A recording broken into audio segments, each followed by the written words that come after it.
E então sempre tem alguém, não que nós escolhemos, sim, escolhemos ou chamamos, mas é Deus quem envia para que possa abençoar a igreja com a palavra, com o sacramento da ceia, trazendo conforto, alegria e esperança a todos vocês. Então a minha palavra é de alegria por estar aqui.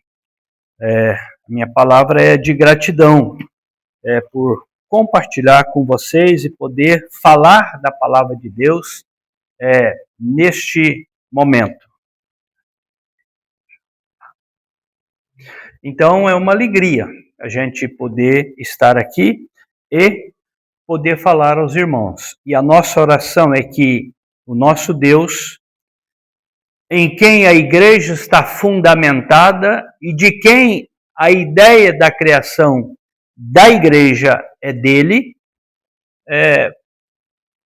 trazer ao nosso coração uma palavra que nos chame a atenção, que nos exorte, que nos advirta e que nos faça dispostos a viver uma vida santa, na presença de um Deus santo, no mundo feito por ele, mas corrompido pelo pecado, aonde tanto precisa e carece de que a nossa luz, a nossa palavra e o nosso comportamento faça toda a diferença. Para o vizinho, para o colega de trabalho, para os colegas de sala de aula, para a família, em casa ou em qualquer lugar. Essa é a nossa palavra. Antes, porém, nós vamos ter a sala de crianças e nós queremos convidá-las para que venham à frente. E a Selma é quem vai ministrar a elas.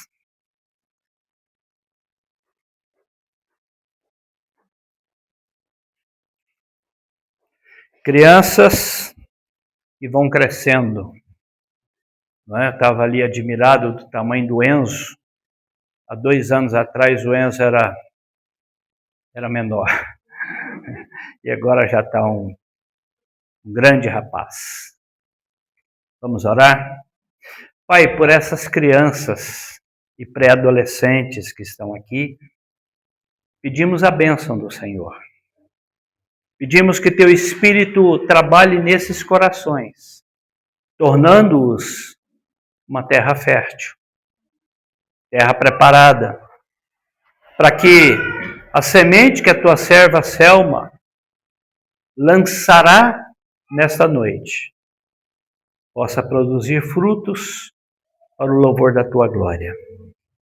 A ela, Selma, e a estas crianças, eu peço a bênção, o favor, a misericórdia do Senhor, transformando as suas vidas, assim como pedimos que transforme as nossas.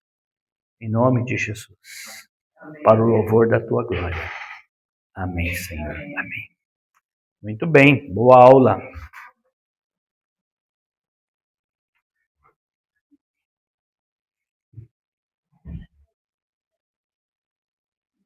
Meus queridos, eu não sei se eu já disse aqui há um tempo atrás, mas por 5 anos nós estivemos no Rio Grande do Sul, na cidade de Cachoeira do Sul. Fazíamos a escola dominical às 9 horas da manhã. Terminada a escola dominical, a gente ia para casa, almoçava, e na maioria das vezes, na grande maioria das vezes, a Silvana me acompanhava. Outras vezes não. Daí a gente saía de casa 1h da tarde, ia para Santa Cruz do Sul, a 100 quilômetros de distância. E a gente fazia a escola dominical lá às 4, fazia um culto às 5, e por volta de 6 e pouco a gente voltava para Cachoeira para fazer o culto em Cachoeira às 7h30. Isso foram por 5 anos, ou pelo menos grande parte disso, porque no último ano a igreja resolveu mudar os trabalhos para o sábado, mas mesmo assim era todo sábado 2 eventos que a gente fazia ali e depois voltava para casa. Não era fácil, Eu, de vez em quando, eu digo, eu não sei se hoje, 9 anos depois, 8 anos depois, eu daria conta dessa mesma labuta, desse mesmo trabalho. Contudo, sempre é um privilégio estar junto com irmãos, compartilhando a palavra, ouvindo a palavra, principalmente por cuidar ou por ministrar e por estar entre aqueles que fazem parte da igreja de Deus. No meu convite de formatura do seminário, o versículo que nós colocamos lá quando nós nos formamos foi para que nós cuidássemos de nós mesmos, da nossa vida, para pastorear a igreja que ele comprou com seu precioso sangue. É quando Paulo se despede dos presbíteros em Mileto, e ali eles choram, eles se abraçam, porque Paulo, naquela despedida, fala: eu nem sei se vocês vão me ver outra vez. Eu tenho na minha estante, no gabinete pastoral, um quadro simples com a cara de cada formando daquela época, 27 colegas. E eu sei que muitos desses já foram chamados para a glória. E agora mesmo nós cantamos que aqueles que confiam no Senhor um dia chegará nessa mansão eternal. E eu me peguei pensando que alegria vai ser estar passeando ali pelo céu e de repente encontrar fulano. E quem sabe eu até possa dizer, eu estou conjecturando, a Bíblia não fala, que a gente puder dizer, puxa vida, faz tanto tempo que eu te vi. Desde que nós nos formamos num seminário, nunca mais eu te encontrei, rapaz. E dar aquele abraço, aquele arroxo, como a gente diz em Goiás, aquele arroxo apertado, saudoso, porque vai ser uma maravilha. E dali nunca mais haverá separação, nada disso. Eu quero falar, e eu propus hoje expor aos irmãos sobre o fundamento da igreja. Qual é o fundamento da igreja? E por isso eu quero que os irmãos abram a palavra de Deus, eu peço que abram a palavra de Deus e a mantenham aberta na primeira carta que Paulo escreveu aos irmãos em Tessalônica. Então, 1 Tessalonicenses, capítulo 1, eu tinha proposto falar só o versículo 1, mas nós vamos até o versículo de número 10. A palavra de Deus diz assim: primeiro é o cumprimento de Paulo, evidentemente diferente da carta de hoje. Paulo, Silvano e Timóteo, a igreja em Tessalônica que está em Deus Pai e no Senhor Jesus Cristo, graça e paz vos seja dada. Sempre agradecemos a Deus por todos vós, mencionando-vos em nossas orações. Diante de nosso Deus e Pai, lembramo-nos constantemente da vossa fé atuante, do vosso amor prestativo e da vossa esperança bem firmada em nosso Senhor Jesus Cristo. Irmãos, amados de Deus, sabemos que fostes escolhidos por Ele, porque o nosso Evangelho não chegou até vós somente com palavras, mas também com poder, com o Espírito Santo e com absoluta convicção. Sabeis muito bem como procedemos em vosso favor quando estávamos convosco. E vos tornastes nossos imitadores do Senhor, recebendo a palavra com alegria que vem do Espírito Santo, mesmo em meio a muita tribulação. Desta forma, tende-vos tornado modelo para todo crente na Macedônia e na Acaia. Pois a partir de vós, não somente a palavra foi ouvida na Macedônia e na Acaia, mas também a vossa fé em Deus foi divulgada em todos os lugares, a ponto de não precisarmos mais falar sobre isso. Porque eles mesmos anunciam de que maneira fomos recebidos entre vós. de que forma vós vos convertestes dos ídolos a Deus, para servirdes a Deus ou ao Deus vivo e verdadeiro, esperando no céu seu Filho, a quem ressuscitou dentre os mortos, Jesus, que nos livra da ira vindoura. Que Deus nos abençoe. Que Deus me use, que Deus me dê a sabedoria dele, porque eu não a tenho, para poder falar ao coração dos irmãos que ele preparou para que estivesse aqui. Eu digo isso porque muitas vezes nós, ao ouvirmos uma palavra, um estudo, uma lição da escola dominical, um evento feito na casa de alguém, não é raro nós ouvirmos ou nós mesmos pensarmos: se fulano estivesse aqui.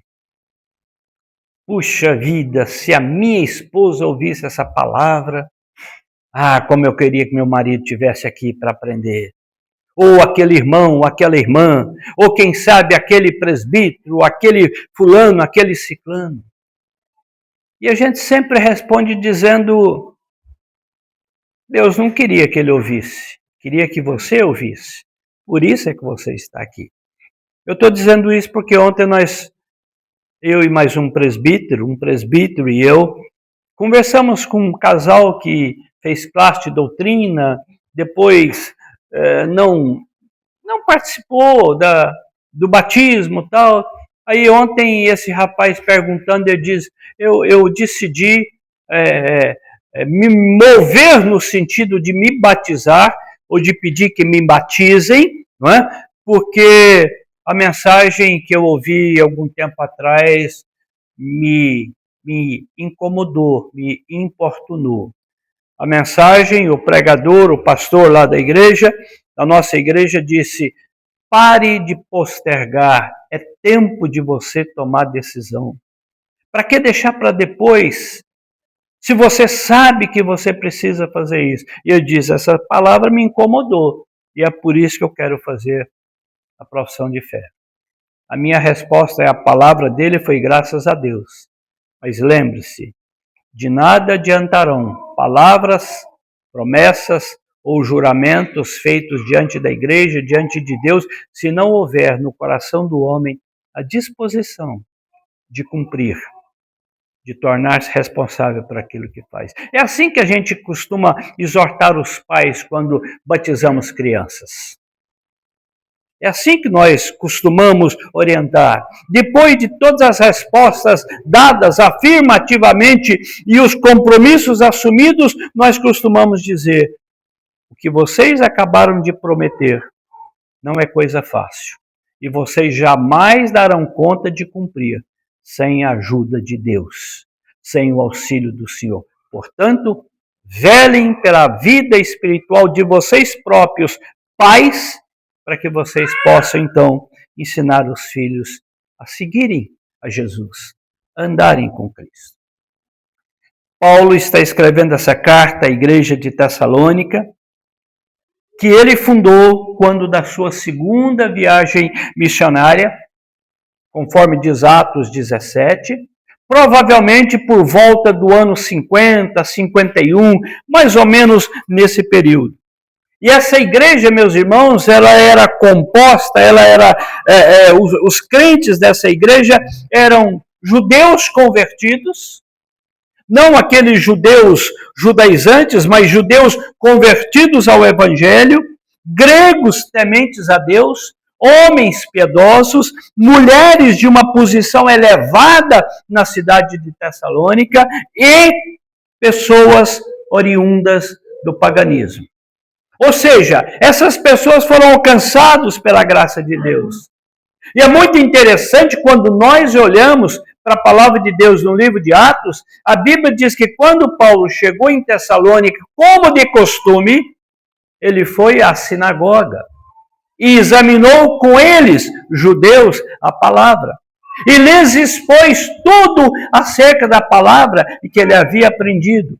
E a Bíblia diz que depois de algumas semanas, na verdade, a Bíblia diz que, salvo engano, 3 semanas esteve ali diariamente ou aos sábados com ele, a Bíblia diz que muitos se converteram e reconheceram Jesus como ungido, como o enviado, como o prometido, como aquele que haveria de vir e que veio para salvar os homens. Então essa foi a igreja. Depois de uma rápida perseguição, Paulo saiu dali e foi para Bereia. E lá em Bereia, frequentava a sinagoga, e lhes expunha as escrituras, estudava, examinava e falava dessas escrituras. Uma coisa que me chamou a atenção quando eu estava lendo esse texto, foi exatamente isso. Paulo chegou em Tessalônica, foi para a sinagoga, pregou o evangelho, examinou as escrituras, não é? Falou com eles, e houve conversão, entendimento, ação do Espírito, e a igreja foi fundada, a congregação apareceu de repente na ação do Espírito. Só que invejosos, só que judaizantes e homens maus perseguiram a Paulo e tentaram prendê-los e tentaram fazer alguma coisa de mal com eles, de modo que Jason os protegeu. E é Jason quem é preso. E a Bíblia diz que, sendo acusado e pagando Jason fiança, ele foi solto.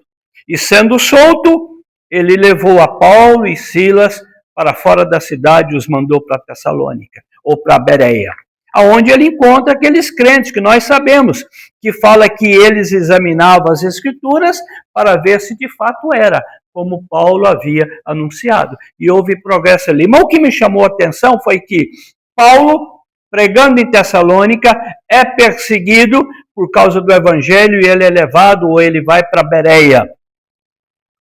O que você faria se você vai numa cidade, você prega o evangelho, você vive pela graça de Deus e as pessoas te perseguem e você sai dali? Quando você sai de Guararema e você vai para Jacareí, ou você vai para Mogi Guaçu, ou você vai para qualquer lugar, você chega lá, você tem a disposição de novo começar a pregar o evangelho? Eu achei isso interessante.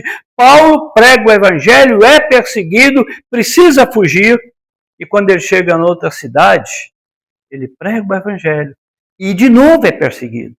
Esse amor que existe no coração de Paulo me chama a atenção, porque ele não teme, porque, como diz ele em outra carta, não julgo a minha vida por importante demais, senão que eu pregue o evangelho. Então, Paulo vive assim. E muitos crentes da Tessalônica, a razão da carta de Paulo, estavam desconsolados diante da morte de muitos familiares. Muitos haviam perdido parentes, pessoas próximas, e eles não tinham nenhuma esperança.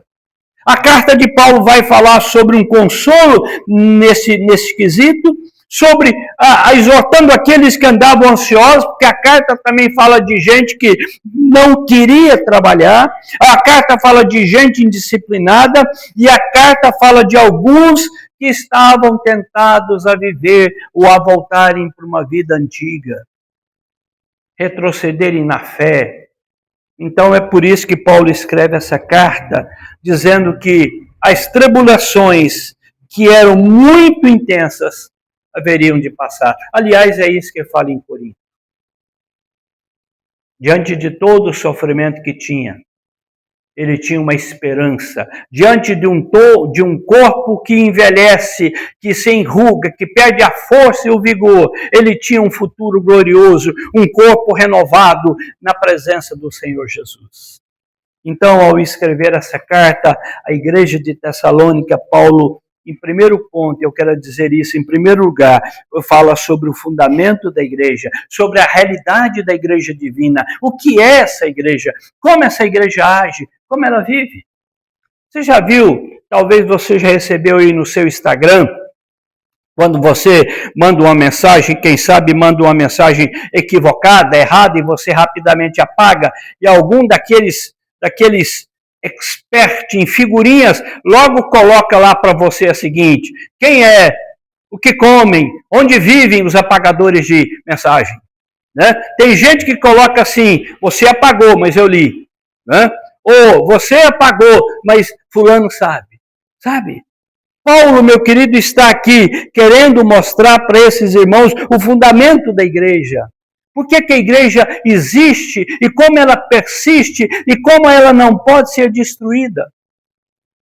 Como ela não pode ser fechada. E quando eu olho para aquele texto em que Jesus fala que as portas do inferno não prevalecerão contra a igreja. Sabe, eu não estou preocupado de as coisas do mundo mal, o sistema mundano ou o governo, seja ele qual for, vir aqui, lacrar a porta da igreja, perseguir os crentes, lavá-los para condenação, condená-los e matá-los e torturá-los e qualquer coisa. Não, eu acho e eu creio que Jesus está dizendo que as portas do inferno não prevalecerão quando a igreja sair triunfante, pregando e anunciando o evangelho. Quando você, no seu trabalho, chegar e marcar presença com uma fisionomia, com uma palavra, com um coração, meu querido, a igreja não vai ser derrotada. Pelo contrário, as portas do inferno serão quebradas e almas serão salvas, serão resgatadas para o Senhor da glória. Quando a gente canta o hino Castelo Forte, há uma parte que diz assim: ele, Satanás, persegue com fúria pertinaz, sem ânimo cruel. É isso que ele faz. Mas Deus, com a palavra e com uma só palavra, tudo destruirá, tudo vencerá. Porque a igreja pertence ao Senhor. O fundamento, a realidade divina da igreja é em Deus. É obra de Deus, é ação de Deus. Meu querido, olha para a sua Bíblia e veja que o Deus Todo-Poderoso, o Criador dos céus e da terra, é quem faz a igreja, quem cria a igreja. Versículo de número 4 diz o seguinte: irmãos amados, sabemos que fostes escolhidos por Deus.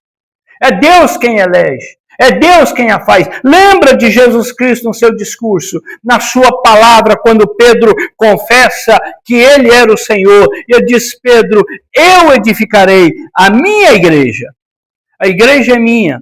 Sou eu quem edifico, eu sou a pedra fundamental, a pedra angular, e sobre mim ninguém pode destruir aquilo que está na presença do Senhor. Então, a igreja é criação de Deus, tudo provém de Deus. Ele elege, ele escolhe, ele chama. Quem são? Eu não sei. Aonde estão? Eu não sei. Mas a mim me compete, meu querido, anunciar essa graça redentora do Senhor Jesus.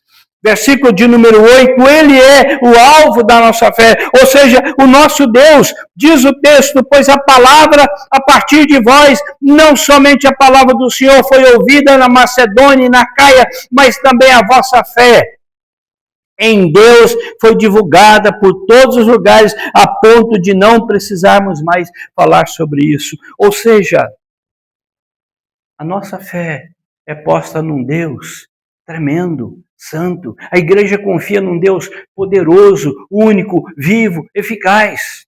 Num Deus que zela por cumprir todas as suas palavras. Quando eu abro a Bíblia e olho no Salmo 119, por exemplo, versículo 49, ele diz: Senhor, lembra das tuas palavras que deste a mim, elas me vivificam. A tua palavra ou a tua promessa me dá esperança.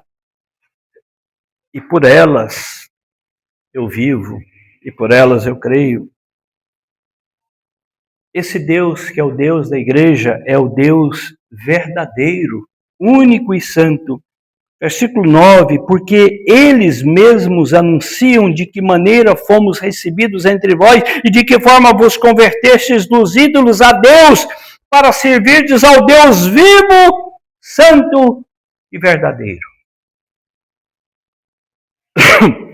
O livro dos Salmos diz assim: eles fazem para si ídolos que têm boca e não falam, têm ouvidos e não ouvem, têm olhos e não veem, têm mãos e não tocam, não apalpam, pés e não andam.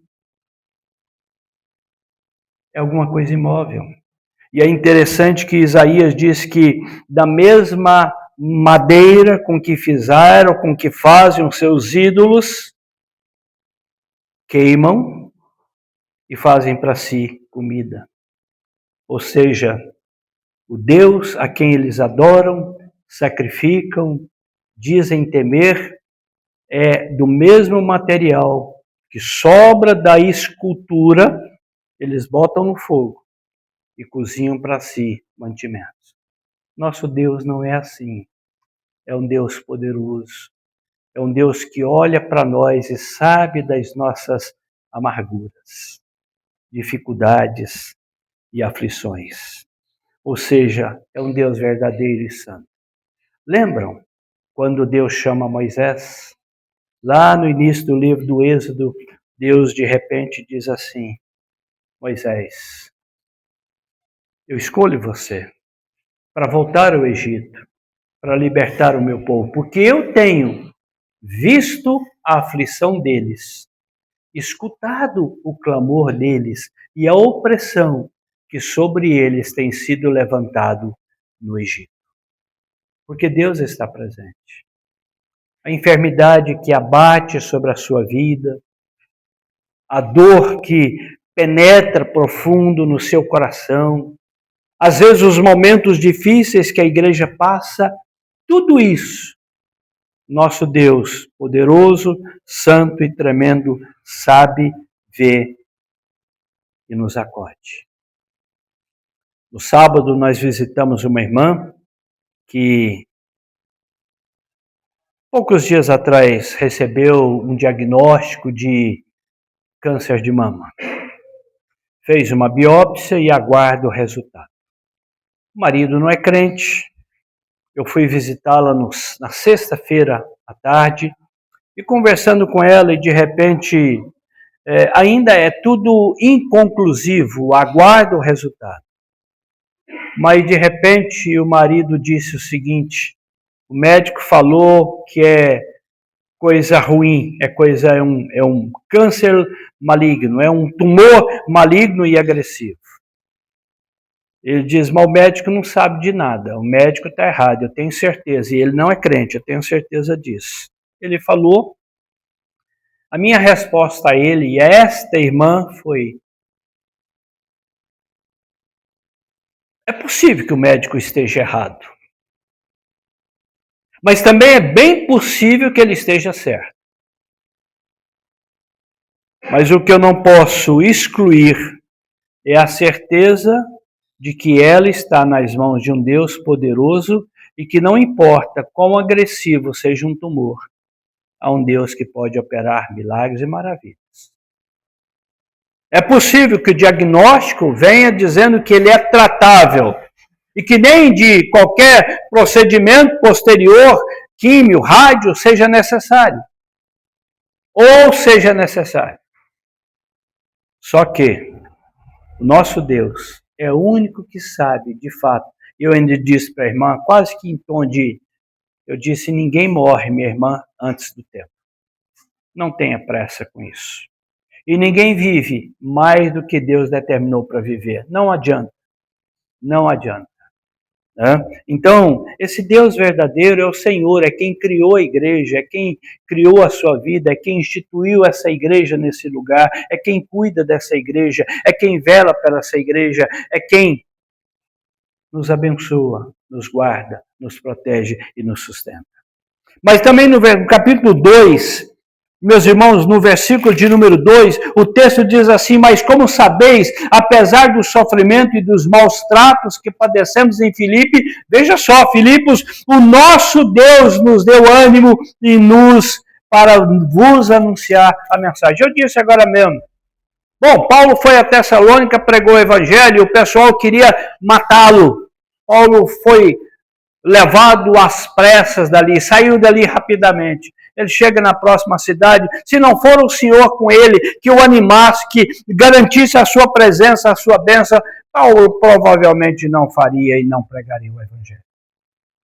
Fiz isso lá, levei uma sova, uma coça, não vou fazer isso aqui, vou preservar a minha vida. Mas é o mesmo Paulo que diz, eu sei em quem tenho crido e estou bem certo que ele é poderoso para guardar o meu tesouro até aquele dia. Eu não tenho nada na minha vida por importante demais a não ser que eu pregue o Evangelho. E aqui, meu querido, perceba, Paulo está dizendo exatamente assim, pois o nosso Deus nos deu ânimo para vos anunciar o seu Evangelho no meio de dificuldades.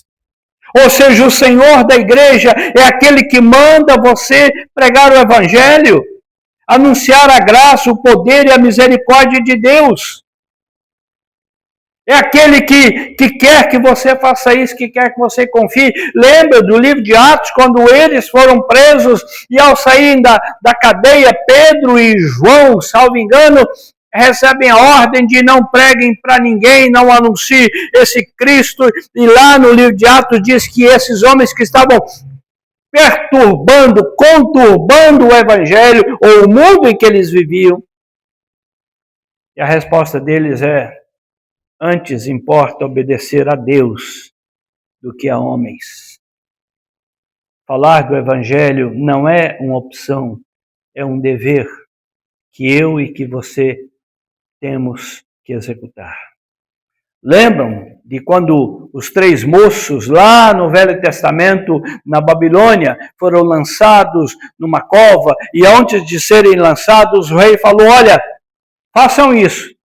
E se vocês fizerem isso, eu não vou permitir ou não vou lançá-los na cova. É isso, eu quero ver se o Deus de vocês vai livrá-los. Será que vai? Esse Deus é poderoso para fazer isso? A resposta deles foi, não nos compete, ou não devemos dar resposta ao Senhor, Rei, a vossa majestade, acerca dessas coisas. Nós não vamos responder. Se o nosso Deus quiser nos livrar, Ele o fará. Se o nosso Deus quiser preservar a nossa vida, Ele o fará. Se não, fica sabendo que nós não nos ajoelharemos, não adoraremos e não nos prostraremos. Porque esse Deus, meu querido, é o Deus Pai, poderoso, santo, vivo, eficaz, que nos livra dos momentos de aflição. Mas se não o faz, Ele nos consola, como foi o caso. O nosso Deus nos deu coragem, proteção, ousadia, disposição, ânimo, vontade de continuar pregando o Evangelho. E a igreja, meu querido, tem exatamente essa realidade divina de que Deus é o Senhor, é o provedor, é o fundamento, é aquele que existe e subsiste nessa igreja fundada por Deus. Se nós queremos viver, meu querido, como igreja, precisamos viver em comunhão com Deus e com os irmãos. Não caia, meus irmãos, no engano tolo dos dias atuais.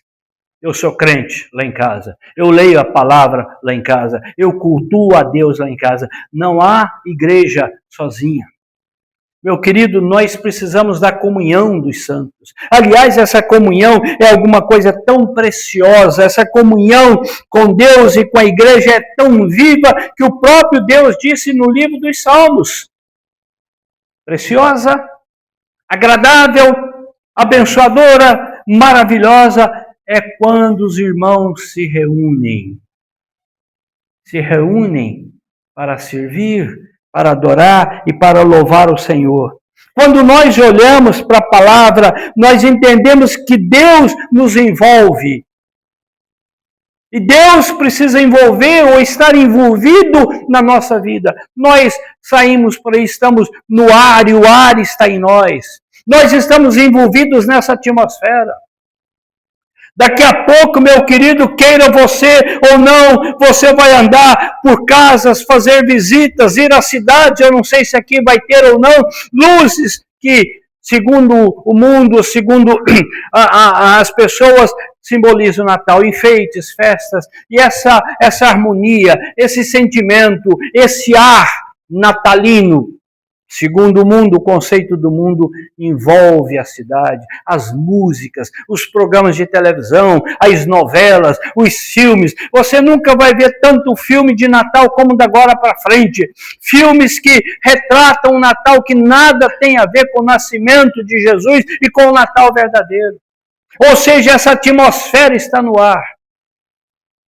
As músicas estão sendo cantadas.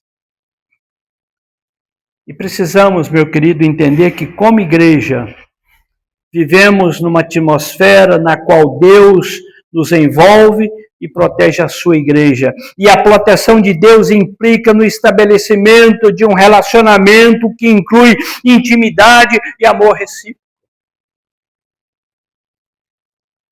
A intimidade do Senhor é para os que o buscam, e na presença do Senhor a plenitude de alegria. É tão bom, meu querido, eu tenho falado isso, nós lá em casa temos a graça, o prazer, a alegria, a satisfação de receber pessoas, de acolher pessoas à nossa mesa, de lancharem conosco, ou de tomarem uma refeição conosco, ou de sentarem à mesa e de, enfim, de conversarmos, de orarmos juntos, de compartilharmos, porque, meu querido, essa é a igreja e essa atmosfera na qual deve existir uma intimidade com Deus e um amor recíproco entre eu e Ele e entre os irmãos. Suportando-nos uns aos outros, não naquele sentimento de que, bom, já que fulano é da igreja tem de suportar, mas que é chato e pode ser que tenha gente muito chata mesmo, né? Pode ser que você ache que o fulano é chato, ou que eu seja chato, não tem importância, somos muitas vezes assim. Mas, meu querido, quando a Bíblia diz que nós devemos suportar, nós devemos aguentar, meu querido, de que a vida do irmão caminhe adiante, progrida na fé, sobre o meu suporte. Sabe, você já brincou de alguma coisa quando a gente era criança, de alguém sobe no seu ombro e você tem de sustentar e a pessoa de repente vai dar um salto mortal, tal. A gente não aparece, só aparece e só aplaude aquele que pula, aquele que faz uma pirueta, aquele que faz alguma coisa maior. Mas quem o suportou? Fui eu. Nós olhamos uma construção semelhante a esta, ou igual a esta, nós olhamos e vemos, e quando era nova, admirávamos que beleza, que perfeição, é o que nós vemos. Mas ela só está assim, só há uma casa em cima, só há gente morando em cima, só pode haver isso, porque, meu querido, há debaixo da terra pedras, alicerces que nós não vemos, que suportam toda essa estrutura. Que suporta tudo isso. A igreja de Deus é formada por gente que Ele escolhe. Eu não sei se você consegue imaginar comigo, por exemplo, um pedreiro, ele está construindo uma casa, né? E ele vai levantando um muro ou uma parede e às vezes usa tijolinho pequeno ou tijolo furado, seja lá o que for, ou bloquete, e ele vai pondo e de repente há um pedaço e ele olha ali, ele pega aquele pedaço que já foi cortado de um outro lugar, ele pega aquele pedaço e aquele pedaço não cabe ali, ele busca outro tal, e de repente no meio daqueles que estão ali há um pedaço que cabe exatamente naquele lugar. Deus vai colocando pessoas exatamente no lugar aonde Ele quer, para a glória dEle, para o louvor dEle, para a honra dEle e por amor dEle para conosco. Lá em Goiânia tem uma igreja que chama Presbiteriana Mosaico. Nós sabemos o que é o mosaico. E a ideia do nome é exatamente isso. A igreja do Senhor é formada por peças imperfeitas, peças quebradas, peças defeituosas, peças disformes, nas quais Deus vai montando. O mosaico é feito disso. Cacos de vidro, por exemplo, diversas cores e de diversos tamanhos e de diversas formas são colocados ali e formando aquele mosaico. De repente você tem uma janela que forma uma estrutura bonita e multicolorida, feita de vidros ou de pedaços de cacos de vidro diferentes. A igreja do Senhor é assim. Não há ninguém mais importante. Eu estou me lembrando da alegoria das ferramentas. Lembra dessa alegoria? Conhecem? Certa vez, numa marcenaria, as ferramentas estavam discutindo entre si qual era a mais importante. E uma delas, de repente, falou: sou eu. Sou eu. Porque nós temos essa estrutura, porque o mestre, carpinteiro, me usou. Ou seja, eu sou o serrote, e ele serrou cada pedaço do tamanho que precisava, da forma que precisava, para poder fazer esse móvel. Aí, de repente, o esquadro disse: não, mas se não fosse eu para fazer com que ele pudesse fazer a coisa retinha, certinha, não tinha dado certo. E o lápis falou: peraí, fui eu que ele usou para riscar. Se você tiver só você ali, não tinha dado. E eles vão discutindo, e de repente alguém fala assim: mas fui eu que, agora nós estamos juntos, para aí, fui eu, sou eu, o prego que uniu vocês. O martelo fala: mas o que é isso? Se não fosse eu para dar na sua cabeça, não teria nada aqui. Sabe, a alegoria, eles vão discutindo, eles vão falando, eles vão argumentando, cada um vendo a sua importância, e de repente o marceneiro entra e pega uma ferramenta daquela, usa, depois usa outra, ou seja, todas foram usadas para que aquele móvel pudesse ser feito. Todas foram usadas. Não havia nenhuma mais importante. Todas foram usadas. Sabe, querido, para que o trabalho seja feito na igreja do Senhor, é preciso que nós sejamos usados por Deus. Usa-me, Senhor. Logo eu, tão fraco e devedor.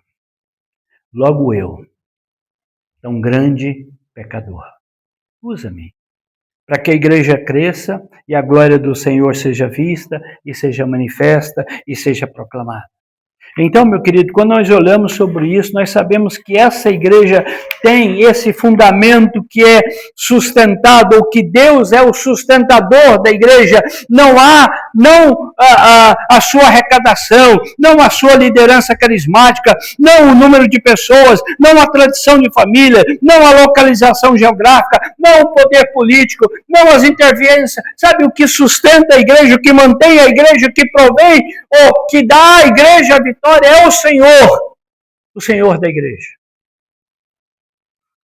Então, meu querido, que todos nós lembremos de que não importa se temos grandes arrecadações, se temos grandes líderes famosos, homens que são buscados na mídia, não importa se nós temos famílias que são tradicionais e grandes demais. Não importa, meu querido, se a localização é a melhor da cidade, ou se, meu querido, o poder na igreja tem fulano, beltrano, ciclano, sabe? Esses dias eu estava falando com alguém lá na igreja da Moca. Deus tem sido gracioso também conosco, aqui como tem sido aqui. Mas na igreja da Moca frequenta quem é atleta paralímpica, olímpica, né, que ganhou medalha.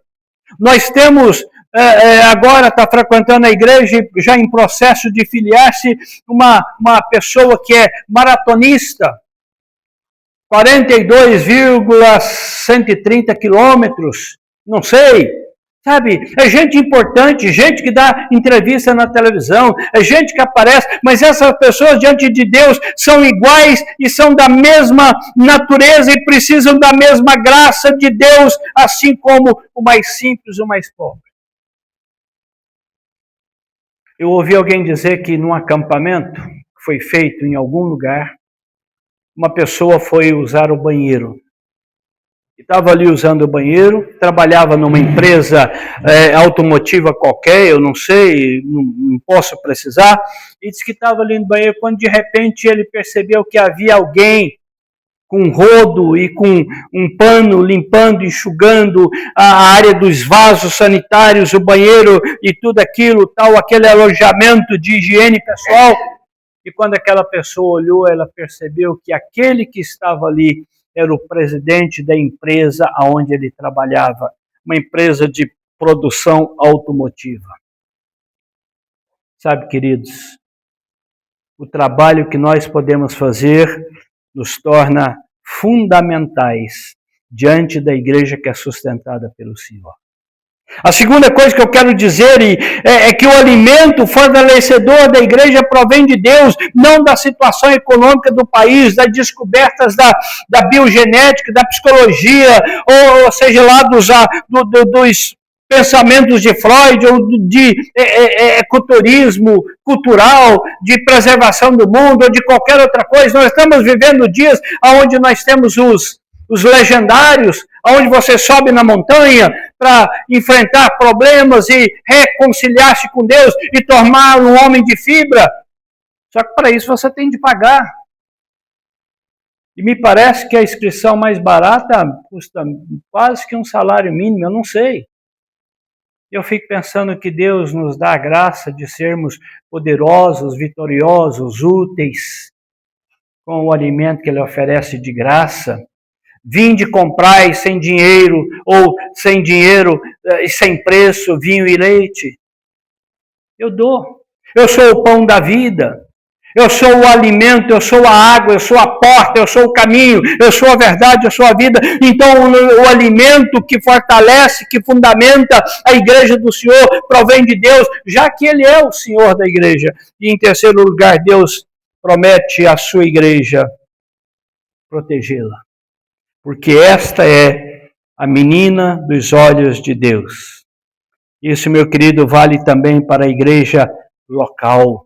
A igreja universal do Senhor, mas para a igreja local, pois é a expressão da igreja no seu campo menor, na sua área menor de atuação menor.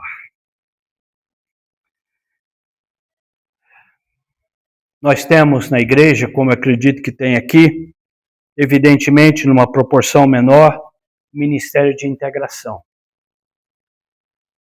Todas aquelas pessoas que visitam a igreja pela primeira vez preenchem uma ficha. Quando querem preencher, deixam ali os seus dados, o seu telefone. Na semana seguinte, a Cidinha, nossa secretária, essas fichas são deixadas no púlpito. Na semana seguinte, na segunda-feira, a Cidinha pega essas fichas, coloca na minha mesa e logo depois eu mando mensagem para todas as pessoas, agradecendo a visita, me apresentando, deixando o meu contato e dando boas-vindas, enfim, fazendo toda essa logística de recepção. Eu compartilhei no grupo da igreja e do Ministério de Integração esse ano, até domingo passado. Visitaram a igreja da Moca 604 pessoas. Não se impressione com o número. O que vale a pena saber é que muitos estão, ou já passaram pela classe de doutrina, já se tornaram membros, estão na classe do segundo semestre e estão já querendo fazer o ano que vem. A igreja precisa ser, meu querido, simpática, saber que quem protege, quem sustenta, quem guarda. Eu achei interessante esse negócio do Paulo sair de Tessalônica, debaixo de uma perseguição, ir para Beré e chegar lá e começar a pregar o evangelho de novo. Talvez fosse eu, não sei, você, eu não vou mexer com esse negócio não. Eu quase apanhei, eu quase perdi a vida ali, agora eu vou de novo. Sabe, mas ele se envolve, porque ele diz, é Deus quem dá ânimo para pregar o evangelho. Não há, meu querido, problema, dificuldade ou aflição maior do que a graça de Deus. Eu queria que você se lembrasse disso. O Senhor, o dono, o protetor, o mantenedor, o fundador da Igreja Presbiteriana de Guararema é o Senhor. Evidentemente usando homens, pessoas, evidentemente. Mas é dele que vem a vida, que vem a instrução, é dele que vem o amor, é dele que procede a misericórdia e a graça. Então, lembre-se disso. A igreja é do Senhor, mantida pelo Senhor, protegida pelo Senhor, sustentada pelo Senhor. Ontem, para esse rapaz que estava lá, eu disse, muitas vezes nós no casamento dizemos para os homens, a partir de agora, ou as mulheres precisam entender que os homens são, quando possível, quando necessário, o sustentador, o mantenedor, o protetor, aquele que dá segurança para a família. É verdade. Evidentemente, muitas mulheres trabalham, ajudam, ou quem sabe ganham até mais do que os homens. Louvado seja Deus por isso.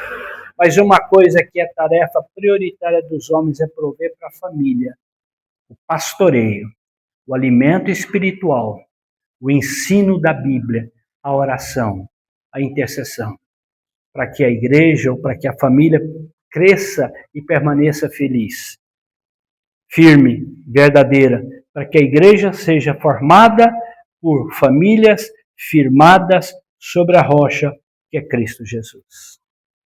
A sua fé, a sua igreja, o seu sustento, a sua proteção, sua e da igreja, vem do Senhor. E não há força, poder que pode destruí-la ou derrotá-la. Vamos orar. Pai querido, em nome do Senhor Jesus, eu peço que a graça do Senhor nos sustente, nos guarde, nos proteja e nos oriente. Em nome do Senhor Jesus, eu peço que o Senhor venha sobre nós trazer a abundância da graça e a convicção, ó Deus, inarredável de que é do Senhor que vem todo o sustento que a igreja precisa e que nada nos poderá fazer o homem, porque o Senhor está conosco. É o Senhor quem nos guarda e quem nos dirige. Que seja assim todos os dias e que o nosso coração, nessa tua promessa de presença conosco, encontre alívio, descanso e esperança. Que a cada dia, Senhor Deus, como diz a tua palavra, nós estejamos entregando o nosso caminho ao Senhor, confiando no Senhor e esperando o Senhor fazer aquilo que só o Senhor pode fazer, em nome de Jesus. Amém.